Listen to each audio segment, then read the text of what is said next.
સુરત ઉત્તરાયણ પોલીસે ગેરકાયદેસર બિયરની હેરાફેરી કરતા એક ઇસમને ઝડપી પાડવામાં સફળતા મેળવી છે। પોલીસને ચોક્કસ બાતમી આધારે અબ્રામા રોડ પરથી મોટા વરાછા તરફ એક શંકાસ્પદ ગાડીમાં મોટા પ્રમાણમાં બિયરનો જથ્થો લઈ જવામાં આવી રહ્યો હતો, જેના આધારે પોલીસની સર્વેલન્સ ટીમ વોચ ગોઠવી ગાડીને રોકી તપાસ કરી હતી।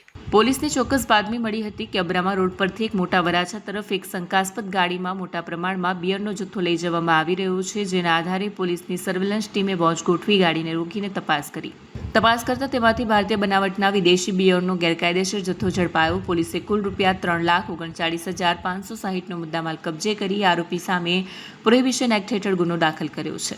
આ બનાવ ચૂંટણી દરમિયાન સામે આવ્યો છે, જ્યારે પોલીસ વહીવટીતંત્ર ગેરકાયદેસર પ્રવૃત્તિઓ પર કડક કાબૂ મેળવી રહ્યું છે। પોલીસે આ મામલે વધુ તપાસ શરૂ કરી છે અને બિયર હેરાફેરી કરતી ગેંગ સામે પણ કાર્યવાહીની તૈયારી કરી રહી છે।